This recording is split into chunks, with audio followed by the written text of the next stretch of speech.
حسین نے ہمیں امن کا پیغام دیا، حسین نے ہمیں قرآن کا پیغام دیا، حسین نے ہمیں اپنے نانا جان کا پیغام دیا کہ لوگوں مشکل وقت آ جائے تو پھر تم نے اللہ کو چھوڑنا نہیں ہے، اللہ کی طرف رجوع کرنا ہے۔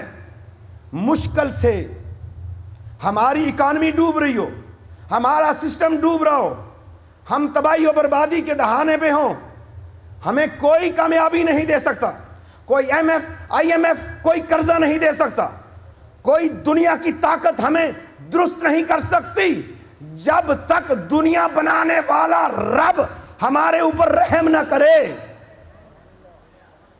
اور رب رحم کرتا ہے اپنے بندوں پر، وہ تو کافروں کو بھی دے رہا ہے، منافقوں کو بھی دے رہا ہے، مشرکوں کو بھی دے رہا ہے، مسلمانوں کو کیوں نہیں دے گا؟ مسلمان تو اس کی شہادت کی گواہی دے رہا ہے، اشہد ان لا الہ الا اللہ واشہد ان محمد رسول اللہ۔ لیکن کیا وجہ ہے آج ہم پیچھے سے پیچھے جا رہے ہیں؟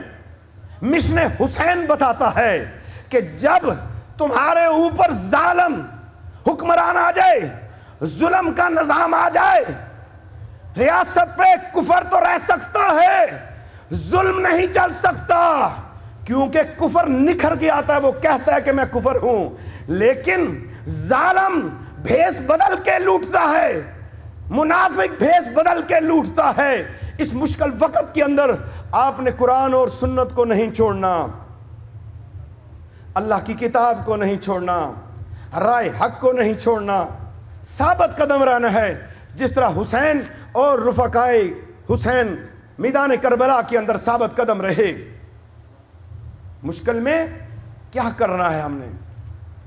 ہمارا اس وقت ملک پورا مشکل میں ہے، حکومتی ڈھانچہ پریشان ہے، ادارے پریشان ہیں، تو ہمیں سب سے پہلے رجوع کرنا چاہیے اللہ تعالی جل شانہ کی طرف۔